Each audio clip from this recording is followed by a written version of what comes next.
23 janvier 2023, on se retrouve donc pour un nouveau point sur l'actualité internationale géopolitique. Et ben, on va commencer tout de suite parce qu'il y a pas mal de trucs aujourd'hui. C'est de plus en plus fourni. Alors, bon, on va commencer d'abord par la France et le scandale RT France. RT France qui est contraint à fermer. 123 journalistes vont se retrouver au chômage. Des journalistes qui faisaient bien leur boulot, qui n'ont jamais été sanctionnés par le CSA ni l'ARCOM qui lui a succédé, qui n'ont jamais démérité et qui se retrouvent donc jetés à la rue par la volonté de Macron. Alors Macron a fait pression sur le Trésor public pour fermer les comptes, pour geler les comptes de RT France et l'empêcher donc de faire son travail. Et RT France va donc être obligé et contraint de fermer. C'est un scandale, c'est la liberté de la presse qui est complètement attaquée. D'ailleurs, avec l'aide de certains journalistes, hein, comme Patrick Cohen pour ne pas le nommer, et certains autres qui ont fait pression pour que leurs confrères se retrouvent au chômage. Bravo, c'est magnifique, c'est la liberté de la presse dans l'Occident collectif, hein, voilà, et en France en particulier. Alors c'est un scandale et il faut absolument se révolter contre ça, c'est inadmissible. Mais c'est le monde dans lequel on vit, hein. C'est le pays dans lequel nous vivons, les amis, et on ne peut pas y échapper. Alors, bon, alors, sinon, alors la saga des Léopards 2, le feuilleton Lâcher les léopards ou Libérer les léopards, je ne sais pas comment vous voudrez l'appeler, cet interminable feuilleton aux multiples rebondissements, digne de Netflix, etc. Bon, c'est vraiment, c'est vraiment alors là, on a le Premier ministre polonais Morawiecki, bon, j'espère que je prononce bien son nom, Morawiecki, qui a déclaré que bon, si la Pologne n'a pas l'autorisation de l'Allemagne, elle ne donnera pas ses chars Léopard 2 parce que ça serait illégal. Le Pologne veut respecter ses contrats, etc. Bon, bah, ouais, ça c'est nouveau. Alors bon, depuis quand la Pologne se soucie de respecter les contrats? Depuis quand la Pologne se soucie de la légalité? Enfin, je veux dire, ni même tous les pays de l'Union européenne. Depuis quand la légalité est si importante? On sait que, par exemple, pour la saisie des avoirs russes, ce qui n'est rien d'autre qu'un vol, qu'un pillage en règle, on a la Finlande qui a déjà saisi, on a pris 187 millions d'euros d'avoirs russes. Voilà, bon, c'est du pillage, c'est du vol. Alors bon, évidemment, l'idée c'est de les redonner à l'Ukraine pour se défendre. Enfin bon, tout ça, tout ça. Alors il y a Charles Michel, le fameux Belge qui est censé nous diriger, je sais plus quel poste il est. Enfin bon, président de je sais pas quoi. C'est qui va. Alors il sera, soi-disant, il serait un peu supérieur à Ursula. D'ailleurs, il y avait toute une histoire en Turquie avec Erdogan. Charles Michel s'était assis à la place d'Ursula qui avait fait une crise. Bon. Alors Charles Michel donc a déclaré que lui qu'ils étaient en train de travailler pour rendre tout ça légal, hein, tout ce pillage des avoirs russes. Bon, bah, on va rendre ça légal. Alors bon, évidemment, quand ça sera légal, on pourra se servir donc prendre l'argent des Russes à l'étranger. Mais bon, pourquoi s'arrêter aux Russes, hein? De toute façon, une fois que ce sera légal, on pourra s'attaquer à tout le monde, hein. Il y a pas de raison que ça soit limité aux Russes. Bon, merveilleux, c'est l'Union européenne, c'est fabuleux, l'Union européenne, des voleurs, des pillards, des pirates. Qu'est-ce que vous voulez que je vous dise? Bon, voilà, c'est magnifique. Alors, la Pologne, donc, se soucie maintenant de la légalité, ne veut pas, donc, livrer ses Léopard 2 sans l'accord de l'Allemagne. Ouais, pourtant la ministre des Affaires étrangères allemande, l'écologiste, entre guillemets, l'escrologiste Annalena Baerbock, qui a déclaré donc ce week-end que l'Allemagne ne dirait rien si les Polonais livraient leurs léopards. L'Allemagne n'y verrait pas de problème. C'est la ministre des Affaires étrangères de l'Allemagne qui l'a déclaré, qui est particulièrement belliciste, hein. C'est comme tous les écolos allemands, hein, ils adorent la guerre, hein. Ces gens-là, l'écologie, la guerre c'est écologique, hein, apparemment, ça leur plaît beaucoup. Alors bon, elle a dit, hein, si la Pologne décidait de livrer ses chariots par deux, l'Allemagne ne dirait rien, etc. Ben bon, apparemment, le premier ministre polonais l'a pas entendu puisque lui il dit non, non, non, non, je veux pas. Bon, alors, évidemment, la Pologne cherche à se défausser sur l'Allemagne, sachant à mon avis, hein, sachant que ça tourne mal pour Zelensky, que de toute façon, la catastrophe est devant nous. Bon, la Pologne se dit, si je peux rejeter la faute sur l'Allemagne, dire que c'est la faute de l'Allemagne qui nous a pas autorisé à livrer ses chars, ça m'arrange bien. Voilà, voilà. Bon, tout ça. D'ailleurs, ces fameux chars Léopard 2 qu'on nous présente comme le game changer, hein, donc après on a eu déjà les drones Bayraktar, après on a eu les HIMARS américains, puis les Césars français. Chaque fois c'était le game changer. Grâce à ça, vous allez voir ce que vous allez voir, l'Ukraine va emporter le morceau et va gagner cette guerre. Et bon là maintenant c'est les chars Léopard 2.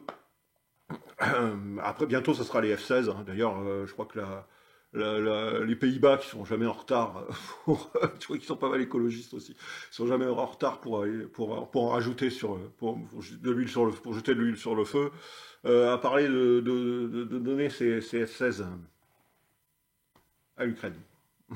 Prochain, alors après les Léopard 2, ce sera les F-16, les avions F-16. Bon, pourquoi pas? Alors bon bah oui, mais ces chars Léopard 2, c'est des chars qui sont quand même anciens. C'est pas des mauvais chars, hein, c'est du bon matériel, mais c'est du matériel ancien que l'Allemagne d'ailleurs a mis au rebut, qui pourrissent dans ses hangars hein, par centaines, hein, et dont l'Allemagne ne se sert plus que pour entraîner ses troupes en réalité, puisqu'elle a déjà remplacé par un nouveau modèle de char plus moderne. Donc bon là, bon, ça, c'est soi-disant avec ces chars qu'on va rouler sur Moscou, que les forces ukraino-otaniennes vont déferler jusqu'à Moscou, voire jusqu'à Vladivostok, tant qu'on y est. Bon voilà. Et ces fameux chars Léopard 2, si précieux, si important. Bon, on voit bien que tout ça, on agite les bras, on fait beaucoup de mousse, et puis voilà, l'Angleterre va donner 14 Challenger, les chars Challenger, 14 chars, hein, on va renverser l'armée russe. Non, bien sûr que non, tout ça n'a pas de sens, et alors là, aux États-Unis, on en rajoute une couche, alors, tout merveilleux. Un certain McCall, qui est représentant donc républicain du Texas, hein, dans la Chambre des représentants, a proposé d'envoyer un char Abrams à l'Ukraine pour donner à l'Allemagne le boost pour autoriser qu'on livre que ses alliés livrent leur Léopard 2. Alors, les États-Unis ont donné un char, pas deux, un char Abrams pour inciter l'Allemagne à autoriser. Bon, voilà, c'est une super idée, c'est magnifique. Alors bon, voilà, on se demande bien ce qu'ils vont faire les Ukrainiens avec un char Abrams. Mais si ça permet d'avoir les léopards tant désirés, tant réclamés à corps et à cri par Zelensky, bon ben ça vaut bien un char Abrams. Ça vaut bien que les Américains lâchent un petit char Abrams, bon, que les Ukrainiens seront incapables d'utiliser, mais c'est pas grave. Hein. C'est juste pour inciter l'Allemagne. Bon, c'est tout ça est grotesque. Hein. Bon. Alors, on va changer, on va parler, bah, toujours rester quand même dans le même thème, hein, avec on a appris donc par le chef des renseignements de l'armée ukrainienne, un certain Boudanov, qui a participé donc aux négociations, vous vous souvenez, aux négociations dès le début mars, hein, qui avait lieu en Minsk, hein, je crois, oui, en Biélorussie, ou du moins près de la frontière ukrainienne en Biélorussie. Donc s'étaient réunis donc, des responsables russes, militaires russes, et des responsables militaires ukrainiens, dont ce Boudanov, des renseignements militaires ukrainiens, pour négocier un cessez-le-feu et un accord dont l'idée c'était que l'Ukraine respecte les accords de Minsk, déclare sa neutralité, qu'elle n'appartiendra jamais à l'OTAN, et tout était réglé.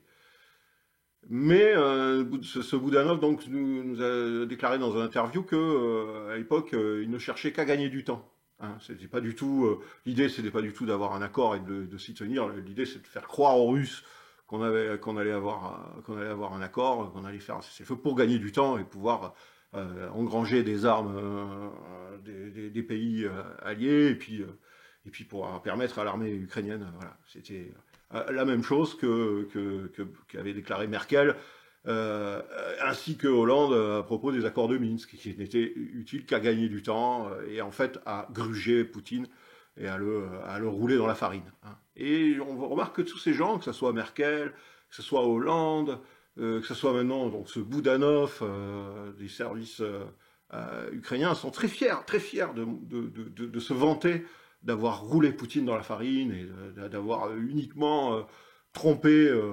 sa vigilance en étant vraiment, je veux dire, en étant des traîtres, quoi. En signant des accords qu'on sait très bien qu'on ne va pas respecter. Donc sont très fiers, c'est une gloire personnelle pour eux de pouvoir se vanter d'avoir roulé Poutine. Voilà. C'est bon, quelque chose, hein, c'est quelque chose d'assez caractéristique, moi ça m'impressionne.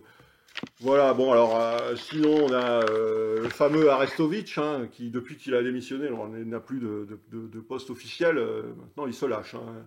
Il parle, alors il a déclaré que l'Ukraine, il a reconnu en fait que l'Ukraine allait perdre cette guerre, hein. Il a dit si vous croyez que l'Ukraine va gagner, obligatoirement, vous vous trompez, bon, ça veut dire ce que ça veut dire, hein. Il reconnaît que l'Ukraine est en grande difficulté et que cette guerre est déjà perdue, hein, en réalité. Et puis il a aussi fait une autre déclaration très intéressante sur le début de la guerre en parlant des Russes. Il a dit les Russes ont essayé de faire une guerre intelligente, smart war en anglais, hein, traduire comme vous voulez, bon, une guerre intelligente, en essayant d'éviter, au début du conflit, en essayant d'éviter le maximum de victimes civiles, pour aller à la table de négociation et pousser les Ukrainiens à négocier tout en évitant un maximum de faire des victimes. C'est Arestovitch, donc l'ancien conseiller de Zelensky, qui le dit, qui le reconnaît lui-même. Donc c'est fantastique, il reconnaît la vérité en fait. Depuis 40 ans, il se lâche, il dit la vérité. Moi, à mon avis, il ferait mieux soit de s'en aller, de fuir l'Ukraine assez rapidement, s'il tient à sa vie, ou alors ça veut dire que peut-être qu'il est là, il fait des déclarations, ça a un sens, peut-être qu'il est protégé par une agence à 3 lettres américaine, peut-être, on ne sait pas, qui l'enjoint de faire ce genre de déclaration, parce qu'il y aurait quelque part un lâchage qui se prépare, un lâchage du Zelensky en route dans les cénacles américains, et peut-être Arestovitch serait un petit peu là pour essayer de faire passer le truc. On peut voir, mais c'est une théorie, hein, mais à suivre, on ne sait pas trop. Alors voilà. Sinon, alors on apprend aussi, alors, avec les Américains, alors voilà, on est toujours dans la surenchère permanente. Alors, les Américains demandent aux pays donc des Caraïbes et d'Amérique latine qui possèdent des armes soviétiques de les envoyer à l'Ukraine, et les États-Unis se font fort de les remplacer par du beau matériel tout neuf, occidental, américain, contre du vieux matériel soviétique envoyé aux Ukrainiens.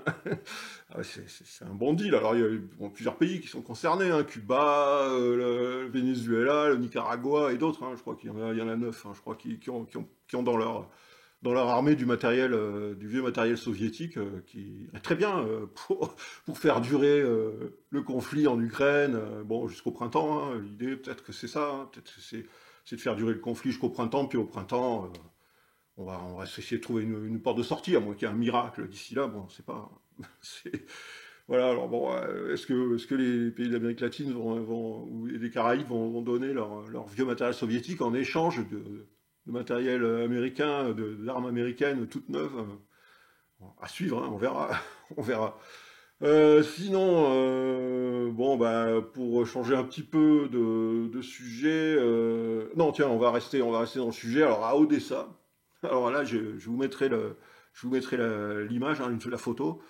Donc, c'est sur un compte Twitter très intéressant que je vous recommande, AZ Geopolitics, qui nous fournit une photo à Odessa dans un supermarché d'un homme déguisé en femme qui fait ses courses, qui passe à la caisse au supermarché Et on voit très bien que c'est un homme travesti en femme, assez maladroitement, hein, voilà, ça se voit très bien. Pourquoi? Pourquoi cette photo? Pourquoi il fait-il ça?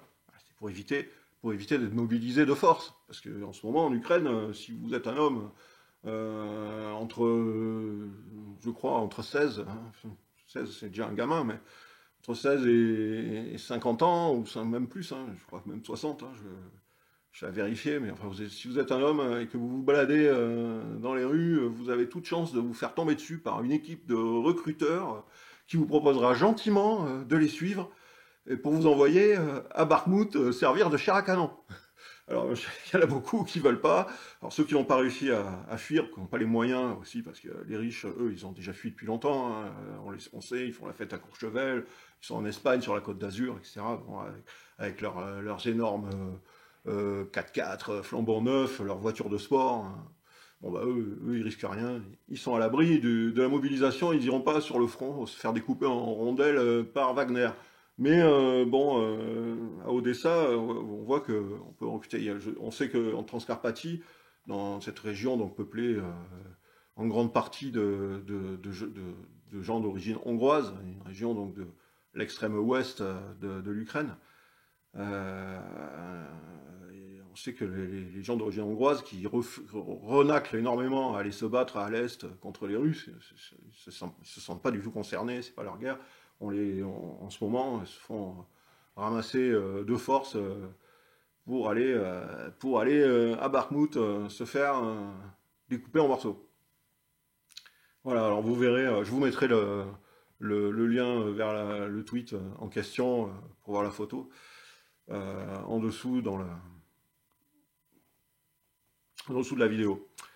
Voilà, et puis bon, et puis sinon pour terminer, ben que dire, Joe Biden qui nous avait déclaré que c'était fini, que tous les documents classifiés qui étaient en sa possession chez lui, dans son garage, dans ses bureaux, etc., avaient tous été découverts.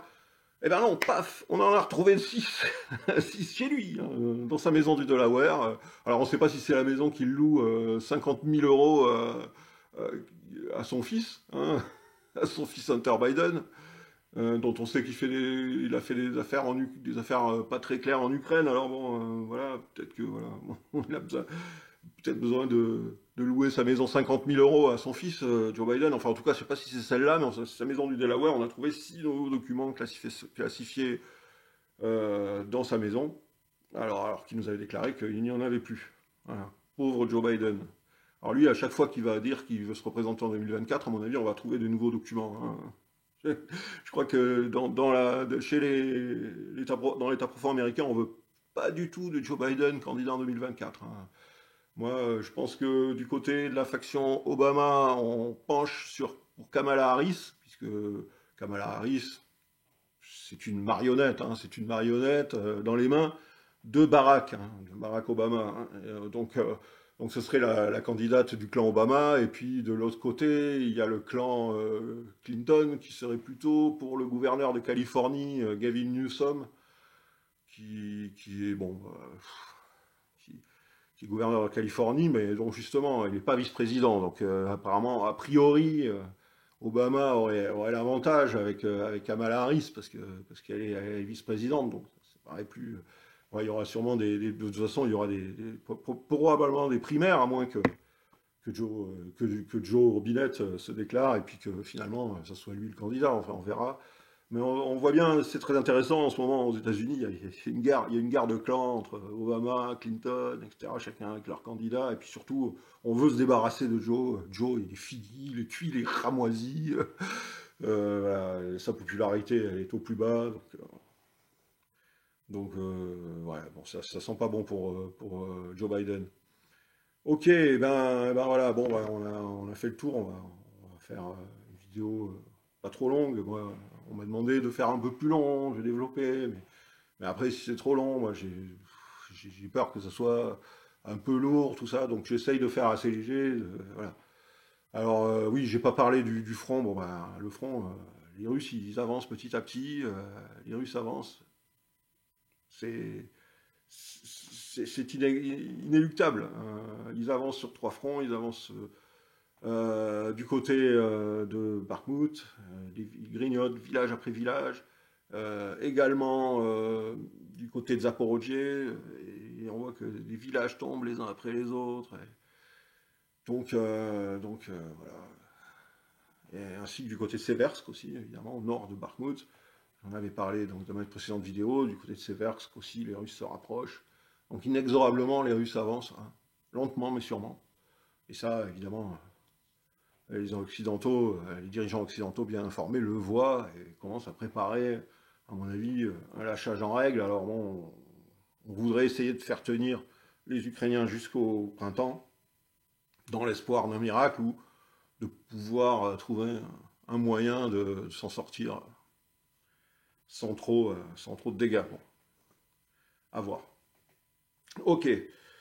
Eh bien, si vous avez apprécié cette vidéo, n'hésitez pas à me mettre un petit pouce bleu en dessous, cliquez tout sur les trucs, voilà, un partage, hein, abonnez-vous si vous n'êtes pas encore abonné, et puis n'hésitez pas à commenter, etc. Et puis si vous voulez me soutenir, eh ben, vous avez aussi les liens sous la vidéo pour me soutenir, pour m'aider à améliorer mon matériel, à améliorer mes vidéos. Ça, ça sera bienvenu, ça sera très apprécié si certains d'entre vous ont envie de le faire et le peuvent. Hein. Et sinon, de toute façon, vous êtes quand même de toute façon les bienvenus pour regarder mes vidéos. Quoi qu'il en soit, elles sont là, elles sont pour tout le monde, pour partager. Et puis, on se retrouve à la prochaine. À bientôt.